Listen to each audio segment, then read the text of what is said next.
Brought to you by ITIL.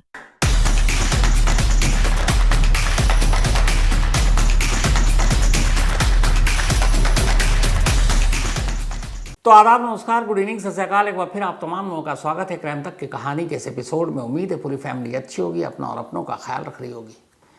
एक report के मुताबिक 20 जनवरी 2025 जब ट्रंप ने अपने सेकेंड टेन्योर में दूसरे कार्यकाल में अमेरिका के राष्ट्रपति पद की शपथ ली, तो 20 जनवरी 2025 के बाद से अभी 28 फरवरी से पहले, यानी जब ईरान पर हमला हुआ उससे पहले तक, इन्हीं ट्रंप के इशारे पर दुनिया के अलग अलग 8 देशों पर 622 बम गिराए गए। 622। 20 जनवरी 2025 से लेकर 27 फरवरी 2026 तक, यानी लगभग 13 महीनों में 622 बम। ये एक तस्वीर है। दूसरी तस्वीर ये है कि जब डोनाल्ड ट्रंप अमेरिका के प्रेसिडेंट का इलेक्शन लड़ रहे थे और उनकी कैंपेनिंग चल रही थी, तब एक ऐसा नारा था जिसकी वजह से बहुत सारे अमेरिकियों ने उन्हें वोट दिया, और वो ये था कि अगर वो सत्ता में आते हैं तो फिर जो अमेरिकी सैनिक दुनिया के अलग अलग देशों में जंग लड़ रहे हैं, जिसमें अफ़गानिस्तान है, जिसमें इराक है, जिसमें और भी देश हैं, वो सारे अपने सैनिकों को वापस बुलाएंगे, जंग रोक देंगे, और दूसरा अब जंग का कोई नया मोर्चा नहीं खोलेंगे, क्योंकि जंग से काफ़ी खर्च होता है। अमेरिकियों को लगा ये कमाल का प्रेसिडेंट आ रहा है जो जंग के खिलाफ है। वोट दिया, जीत भी गए। तीसरी तस्वीर ये है कि अमेरिका के इतिहास में डोनाल्ड ट्रंप से पहले ऐसा कोई प्रेसिडेंट नहीं हुआ जिसके सिर्फ 1 साल के कार्यकाल में दुनिया के 8 देशों पर अमेरिका ने हमला किया। 8 देश। चौथा पहलू या चौथी तस्वीर ये है कि ये वही डोनाल्ड ट्रंप हैं जिन्होंने दुनिया भर के 8 देशों पर हमले किए, बम बरसाए, और ये वही ट्रंप है जो पिछले कई महीनों से खुद के लिए गिड़गिड़ा कर, बोल बोल कर नोबेल पीस प्राइज मांग रहे हैं कि देखो मैंने 8 देशों में जंग रुकवा दी, जिसमें इंडिया पाकिस्तान का भी नाम लेते हैं। तो अगर 8 देश जंग लड़ते, कितना नुकसान होता, कितने लोग मारे जाते, मैंने इतना अच्छा काम किया, 8 देशों में जंग रुकवाई, तो मुझे नोबेल पीस प्राइज क्यों नहीं मिले? अब कौन बताए कि आपने 8 देशों में जंग रुकवाई, या पता नहीं कितना सच है गलत, क्योंकि भारत ने तो हमेशा इससे इनकार किया है। लेकिन हाँ, ये रिकॉर्ड पर है कि आपने इन्हीं 1 सालों में 8 देशों पर हमले किए। इनमें ईरान में 2 बार, एक जून 2025, 13 जून को जब पहली बार हुआ इजराइल के साथ मिलकर, और अब अभी 28 फरवरी को, तो 2 बार तो ईरान पे हमला हो गया। इसके अलावा Iraq, Syria, Yemen, Somalia, Nigeria, Venezuela, इन देशों पर आपने हमला किया। वेनेजुएला के तो प्रेसिडेंट और उनकी वाइफ को आपकी आर्मी ने घुसकर वहाँ से उन्हें उठाया और इस वक्त अमेरिका के जेल में रख दिया। और ट्रंप साहब कह रहे हैं कि हमें नोबेल पीस प्राइज़ चाहिए। इससे बड़ी कॉमेडी क्या होगी कि जो शख्स 8 देशों पर हमला कर रहा है, नए नए जंग के मोर्चे खोल रहा है, जो कभी ईरान पर डायरेक्ट अटैक नहीं किया था, अपने इजराइल ही करता रहा, लेकिन पहली बार, और वही ट्रंप साहब को नोबेल पीस चाहिए। खैर, अब आगे बढ़ते हैं। हमेशा आपने सुना होगा कि डोनाल्ड ट्रंप ये कहते हैं कि I am not happy with Britain, I am not happy with France, I am not happy with Iran, I am not happy with India. अभी जो tariff, I am not happy with Modi, I am not happy with जो Britain के PM है, अभी कल ही कहा। अब सवाल ये है कि एक अमेरिका के देश का एक प्रेसिडेंट, दुनिया भर में 200 से ज़्यादा देश हैं, उन देशों के राष्ट्र अध्यक्ष, उन देशों के प्राइम मिनिस्टर या प्रेसिडेंट, वो कौन होते हैं कि उससे वो खुश नहीं और उससे नाराज़ हैं? ये क्या दादागिरी है? आप अपना देश देखो, बाकी के जो लोग देखें वो अपना देश देखेंगे। तो ऐसा क्यों होता है? और उससे भी बड़ा सवाल ये है कि दुनिया भर के देश अमेरिका से क्यों डरते हैं?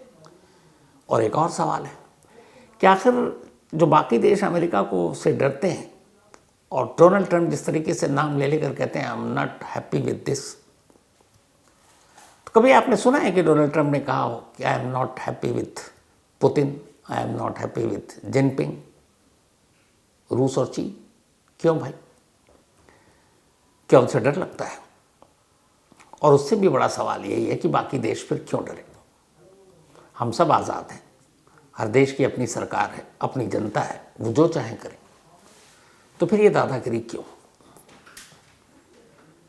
कई ऐसे दोगलापन है इस पूरे मामले में, और इसको दादागिरी कहें, जिसको लेकर इस ईरान पर हमले की नौबत आई।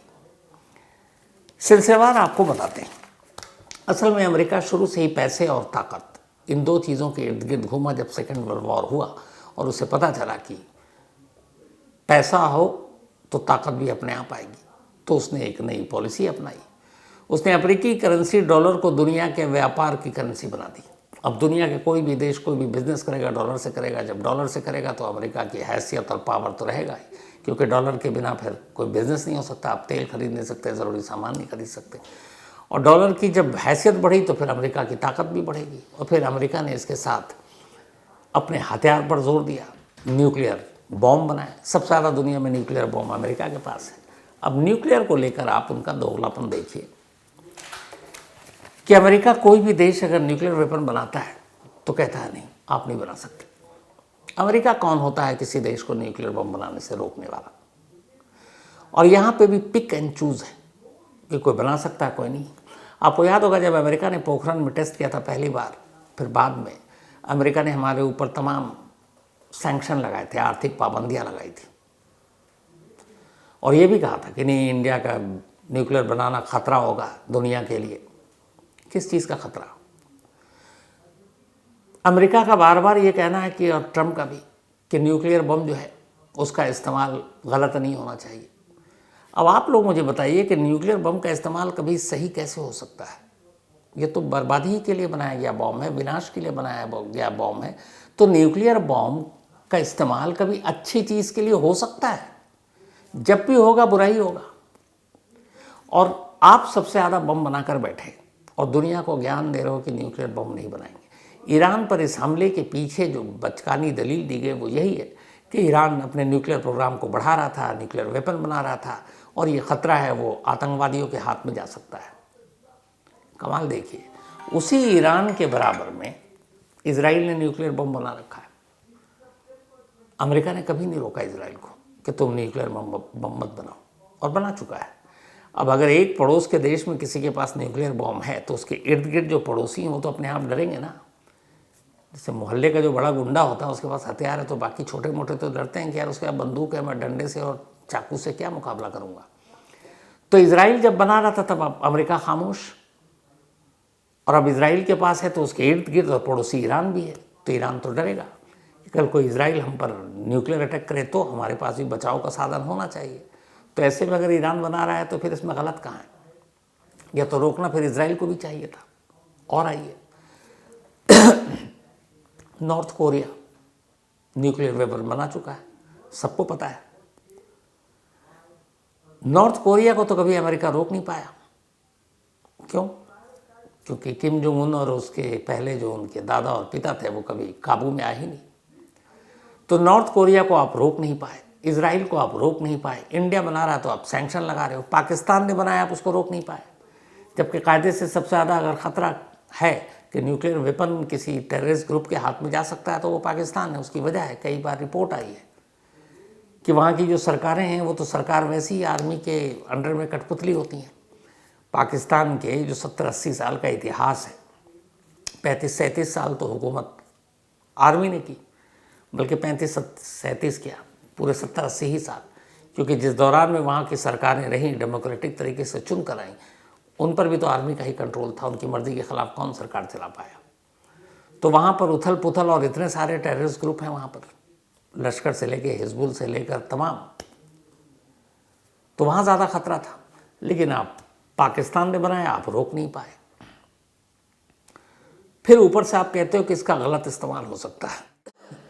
कमाल ये है कि ये वो शख्स बोल रहा है जिसने दुनिया में अभी तक पहली और आखिरी बार न्यूक्लियर वेपन का अगर गलत इस्तेमाल हुआ या इस्तेमाल हुआ तो वही अमेरिका है। न्यूक्लियर बॉम्ब बनाकर रखने वाले जो इस वक्त दुनिया के 9-10 देश हैं, उनमें सबसे ज़्यादा वेपन अमेरिका के पास है। लेकिन रूस के पास भी है, चीन के पास भी है, इंडिया के पास भी है, इजराइल के पास भी है, पाकिस्तान के पास भी है, नॉर्थ कोरिया के पास भी है, फ्रांस के पास भी है, ब्रिटेन के पास भी है। लेकिन आज तक इतिहास में किसी भी देश ने न्यूक्लियर बॉम्ब का इस्तेमाल नहीं किया किसी दूसरे देश पर। वो अमेरिका ही है जिसने नागासाकी और हिरोशिमा पर सेकेंड वर्ल्ड वॉर के दौरान तब इस्तेमाल किया जब सेकेंड वर्ल्ड वॉर, दूसरा विश्व युद्ध लगभग ख़त्म होने वाला था, समझौता हो चुका था, जंग रुकने जा रही है और उस वक्त उस बम के इस्तेमाल की कोई ज़रूरत नहीं थी। लेकिन इसके बावजूद चूँकि अमेरिका को न्यूक्लियर बम को टेस्ट करना था और अपने आप को सुपर पावर का दर्जा दिलवाना था और दिखाना था कि हम ताकतवर हैं और दुनिया डरे कि हमारे पास एक ऐसा बॉम्ब है, सिर्फ इसलिए अपनी ताकत का प्रदर्शन करने के लिए, जब सेकेंड वर्ल्ड वॉर एक तरह से अब ख़त्म होने जा रहा है, अमेरिका ने उस न्यूक्लियर बॉम्ब को जापान के नागासाकी और हिरोशिमा के बेगुनाह लोगों पर बरसा दिया। और वही अमेरिका ज्ञान दे रहा है कि न्यूक्लियर वेपन का इस्तेमाल गलत हो सकता है, गलत हाथों में जा सकता है। तो आपने कौन सा सही इस्तेमाल किया और न्यूक्लियर वेपन का सही इस्तेमाल कैसे हो सकता है, ये कोई समझाए तो सही। वो जब भी फटेगा बुरा ही होगा। तो यहाँ सही और गलत शब्द ही बेकार है। तो बनाओ आप तो ठीक, फोड़ो आप तो ठीक, कोई दूसरा बनाए तो आपको बुरा लगता है। चलिए, अब ईरान में लोग खिलाफ हैं। कुछ वक्त पहले दिसंबर में शुरू हुआ, खामनी और वहाँ की सरकार के खिलाफ महंगाई, बेरोज़गारी, करेंसी का वैल्यू गिरना। ये ईरान की अपने जनता का मसला है ना, कि भाई वो अपने सरकार से विरोध प्रदर्शन कर सकती है। किसी भी देश की जनता का हक है वो अपने सरकार के खिलाफ आवाज़ उठाए, आंदोलन करे, ताकि सरकार की कानों तक उसकी बात पहुँचे, वो उसमें सुधार करे। ये हर दुनिया के देश में ये चलता है। और दुनिया के ज़्यादातर देश जो है वो डेमोक्रेटिक है, वहाँ पे लोकतंत्र है, चुनाव होते हैं, जनता जीतती है, सरकार बनती है। बहुत सारे ऐसे देश हैं जहाँ पे लोकतंत्र नहीं है, तानाशाही है, ये किंगडम है। अब अगर ईरान में ईरान की जनता खिलाफ भी है अपनी सरकार के, तो ईरान की जनता ही तय करेगी ना कि नेपाल, श्रीलंका और बांग्लादेश जैसा वो तख्ता पलट करेंगे, वो अपने हिसाब से सरकार लाएंगे। तीसरा देश कौन होता है ये बताने वाला कि ये आंदोलन हो रहा है, आप इसको कुचलो मत, आप ठीक से रहो, आप इस्तीफ़ा दे दो, कुर्सी छोड़ दो, तख्ता वरना पलट जाएगा। तीसरा देश किसी भी देश के पर्सनल इंटरनल मैटर पे दखल देने वाला कौन हो सकता है? तो अमेरिका की ये क्या दादागिरी है कि ईरान के लोग अगर अपनी सरकार से नाराज़ हैं तो ये उनका मसला है, वो जाने, उनकी सरकार जाने, सरकार पलट दे ये उनका हक है, ना पलटे ये उनकी अपनी हक सोच है। बट ये कि आप वहाँ आंदोलन हो रहा है और इसको दबाओगे तो हम इसमें घुसेंगे, ये कौन सी दादागिरी? और ये सिर्फ ईरान तक नहीं है, दुनिया के कई देशों में अमेरिका ने इसी तरह धोखे और झूठ की बुनियाद पर न जाने कितने लोगों को मारा। इराक में क्या हुआ था 2001 में, 2003 शायद, कि इराक के पास मास डिस्ट्रक्टिव वेपन है, केमिकल वेपन है और ये ख़तरा है। पूरी दुनिया, इराक कहता रहा कि हमारे पास ऐसा कोई वेपन नहीं है, लेकिन अमेरिका नहीं माना। फिर क्या हुआ, अमेरिकी सेना ने वहाँ हमला किया, सद्दाम हुसैन को बंकर से निकाला गया, फर्जी मुकदमा चला, फांसी पर लटका दिया गया, पर सद्दाम हुसैन आखिर वक्त तक झुका नहीं।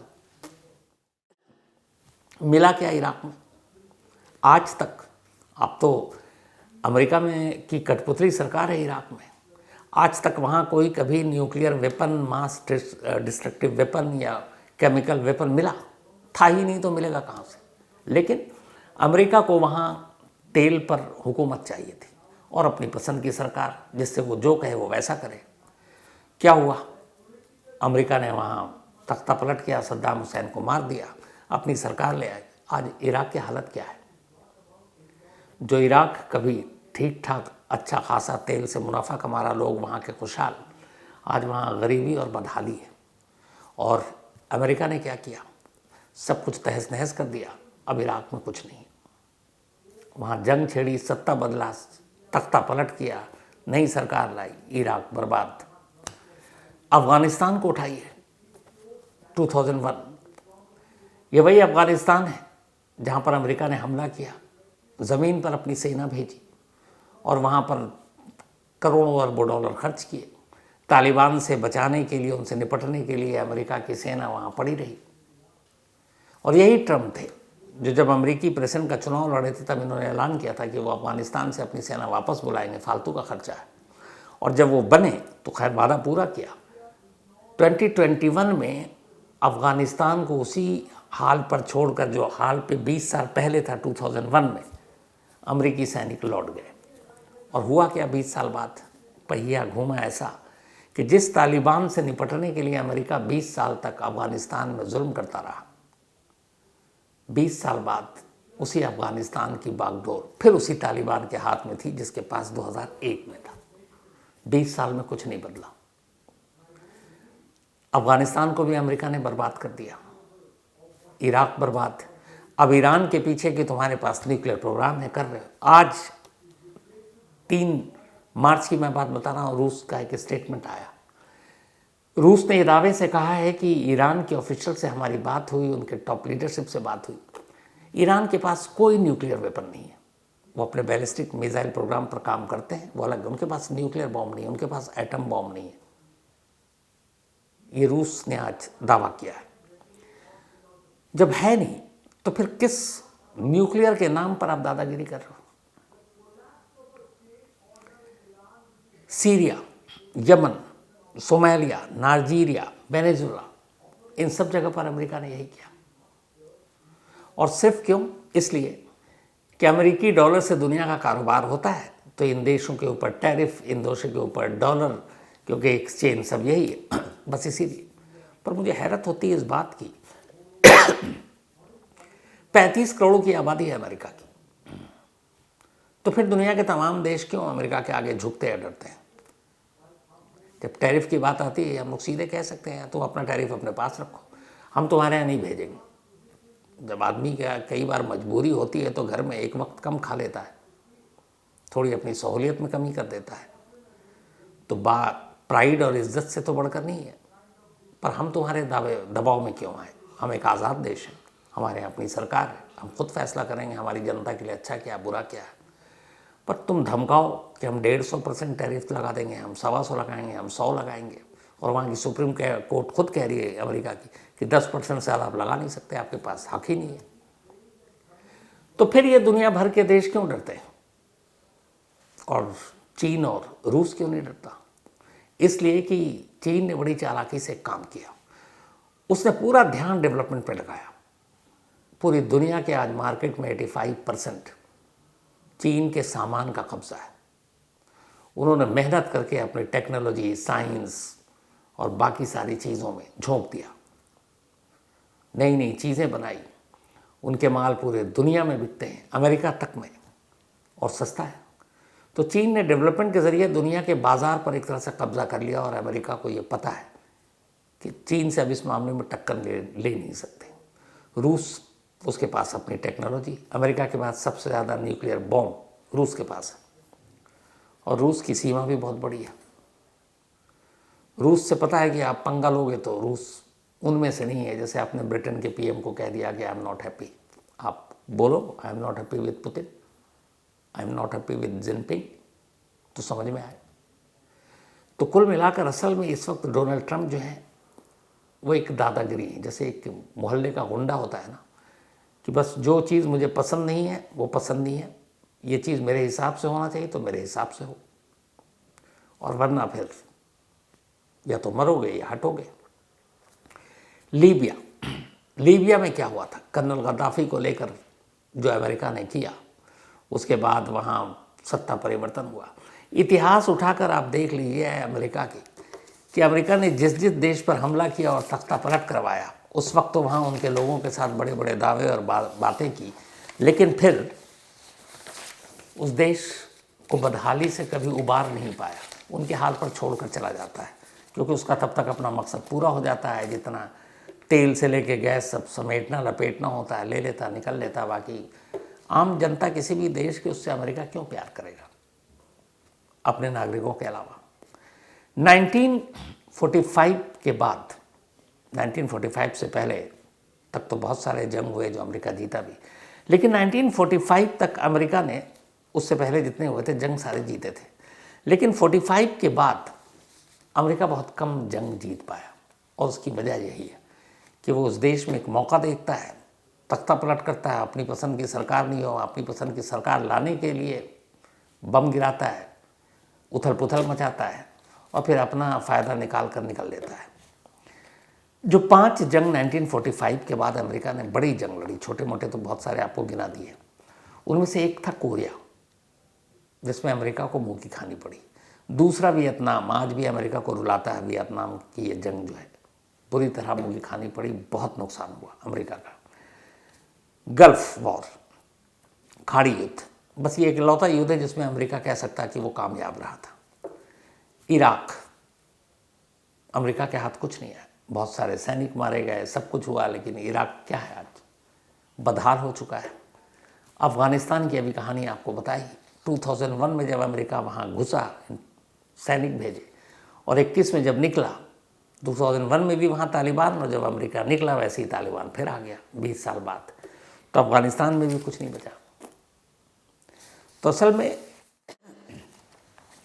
अमेरिका को ये है कि एक तो डॉलर का घमंड है और दूसरा ये ताकतवर है, और उसे लगता है कि जिस देश में जो भी, अभी जो ग्रीनलैंड की बात हो रही थी, क्या तो हम खरीद लेंगे या कब्जा कर लेंगे, सीधे सीधे नीदरलैंड को धमकी दी।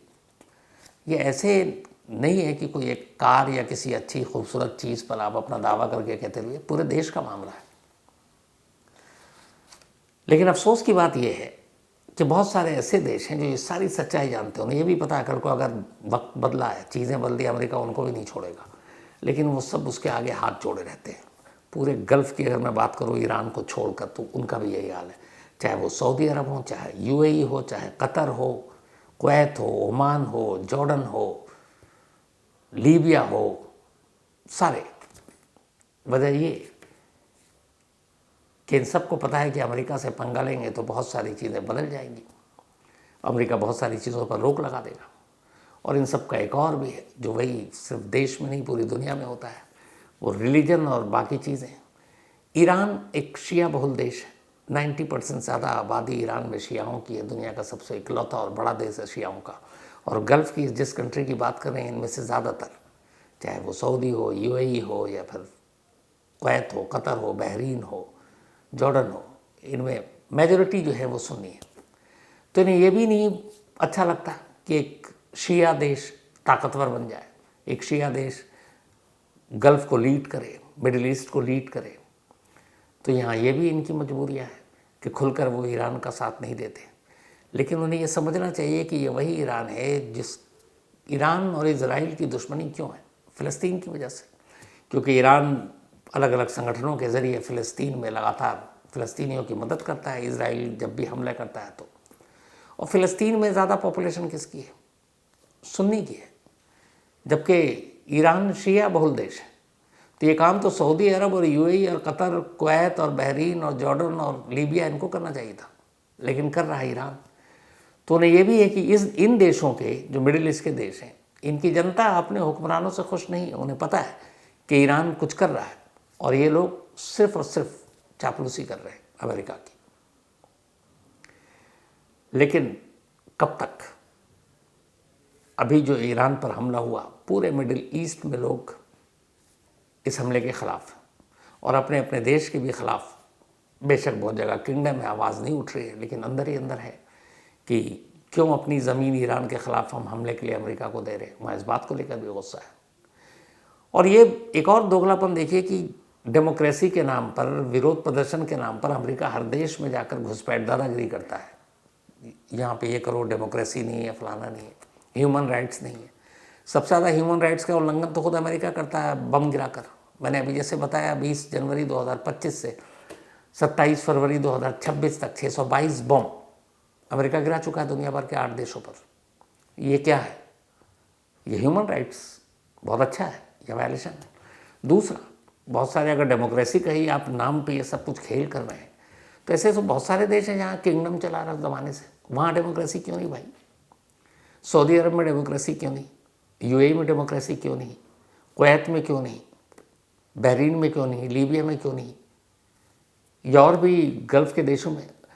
तो वहाँ तो आपका डेमोक्रेसी को लेकर चश्मा और नज़रिया अलग हो जाता है, वहाँ किंगडम और बाकी चीज़ों पे नहीं रहता। लेकिन जहाँ जहाँ आपके हिसाब से सरकार नहीं है, वहाँ सब कुछ बदल जाता है। तो इसीलिए ये पूरी की पूरी एक दादागिरी है। और ये जो हमला हुआ है, इस हमले के बाद जो खुद डोनाल्ड ट्रंप के सलाहकार हैं, उन्होंने एक सलाह दी थी, एक रिपोर्ट आई है। उस रिपोर्ट में ये है कि असल में नेतन्याहू जनवरी के बाद से ही ट्रंप को ये मनाने की कोशिश कर रहे थे कि ईरान पर हमला कर दो, क्योंकि ईरान फिर से न्यूक्लियर प्रोग्राम बना रहा है। जबकि जो ट्रंप के करीबी कुछ सलाहकार थे, उनका कहना था ये गलत है, नेतन्याहू आपको भड़का रहे हैं, आपको उकसा रहे हैं, क्योंकि उसमें उनका अपना मकसद है। ये भी था कि चलो इजराइल को हमला करने की इजाज़त दे देते हैं, हमारा क्या है।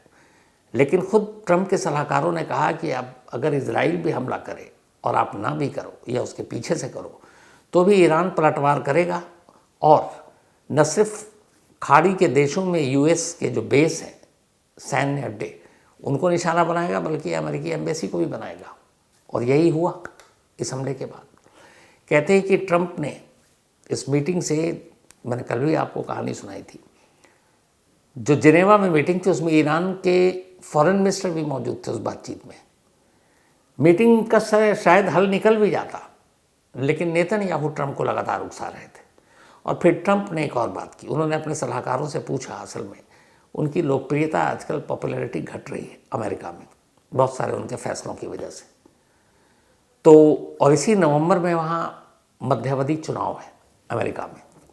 तो ट्रंप ने अपने कुछ सलाहकारों से पूछा कि क्या अगर मैं ईरान पर हमला करता हूँ तो मेरी यहाँ पर पॉपुलैरिटी बढ़ेगी। हालांकि उनके सलाहकारों ने कहा कि इसकी कोई गारंटी नहीं है, लेकिन नेतन्याहू के उकसावे में आकर उन्होंने कहा कि चलो ये हमला करके देखते हैं।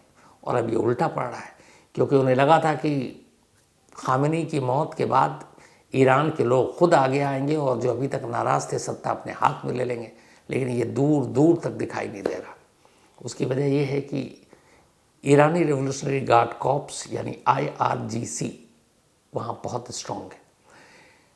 ट्रंप के एक सलाहकार ने यह भी सलाह दी थी कि एक काम करते हैं, वहाँ खामेनी को मारने की बजाय या हमला करने की बजाय इराकी रेवोल्यूशनरी गार्ड कॉर्प्स में अपनी सेंध लगाते हैं और उनके एक तबके को हम विरोध के लिए उकसाते हैं, और जो ईरान में लोग सरकार के ख़िलाफ़ आंदोलन कर रहे हैं उनका सपोर्टर बनाकर और उनके ज़रिए तख्ता पलट करवा देते हैं, और उन्हीं इराकी रेवोल्यूशनरी गार्ड कॉर्प्स में के किसी करीबी को ईरान की सत्ता सौंप देते हैं। ये भी एक आया। लेकिन CIA यानी अमेरिकी खुफिया एजेंसी ने डोनाल्ड ट्रंप को जो रिपोर्ट दी वो ये थी कि ईरानी रेवोल्यूशनरी गार्ड कॉर्प्स में आप सेंध लगा ही नहीं सकते, आप उनको सत्ता का लालच देकर तोड़ ही नहीं सकते, क्योंकि ये वो फोर्स है जिसे खुद खामेनी ने जन्म दिया और खामने ने ही से बड़ा किया, तो वो उनके पूरी तरह से लॉयल और वफादार है। तो ये आइडिया भी गया। बट जो असल था कि खामने की मौत के बाद सब कुछ सुधर जाएगा, ईरान में तख्ता पलट हो जाएगा, ईरान में तख्ता पलट इतना आसान नहीं है। और इसीलिए मजबूरन कल ट्रंप को एक स्टेटमेंट देना पड़ा टीवी पर आकर कि अभी शायद ये जंग 3-4 हफ्ते और चले, और ये भी कहा कि हो सकता है इसमें अमेरिकियों की जान माल का भी और नुकसान हो। अभी तक जो रिपोर्ट है 6 अमेरिकी सैनिकों की इसमें मौत हो चुकी है। और अमेरिका में अमेरिकी नागरिक का ये शुरू से इतिहास रहा है कि जंग हो, जंग लड़ी जा रही है, सब ठीक है, लेकिन अगर उनका एक भी अमेरिकी सैनिक मारा जाता है तो पूरे अमेरिका में लोग गुस्से में आ जाते हैं, और गुस्सा होता है सीधे नेतृत्व यानी लीडरशिप पर, यानी ट्रंप पर। यहाँ 6 के मरने की खबर है, और कहते हैं कि इस खबर के बाद से ईरान पर हमले को लेकर अभी एक वहाँ सर्वे कराया गया। मेजॉरिटी ट्रंप के इस एक्शन के खिलाफ है। मेजॉरिटी का ये मानना है कि ट्रंप को ईरान पर हमला नहीं करना चाहिए था, लेकिन असल में असली कल्प्रिट नेतन्याहू, जिन्होंने ट्रंप को उकसाया, और नतीजा ये कि अब अमेरिका जंग में कूद तो चुका है। 3 से 4 हफ्ते खुद कह रहे हैं ट्रंप, और ये भी कह रहे हैं ज़रूरत पड़ी तो हम ज़मीन पर भी सैनिक भेजेंगे। अगर ऐसा हुआ तो ज़मीन पर सैनिक अफगानिस्तान के बाद पहली बार होगा जब किसी देश में भेजा जाएगा। तो आने वाले वक्त में पता नहीं क्या होगा। खैर, इस कहानी में इतने ही, लेकिन चलते चलते पूरी क्राइम तक फैमिली मेम्बर को हैप्पी होली। कल होली है, तो आप सभी होली मनाएं, अच्छे से मनाएं, किसी को परेशान ना करें। खुशियों और रंगों का त्यौहार है, तो बस उसी खुशी और रंग के साथ सराबोर हो जाइए, होली मनाइए। तो क्राइम तक की पूरी फैमिली को, क्राइम तक की पूरी टीम की तरफ से हैप्पी होली।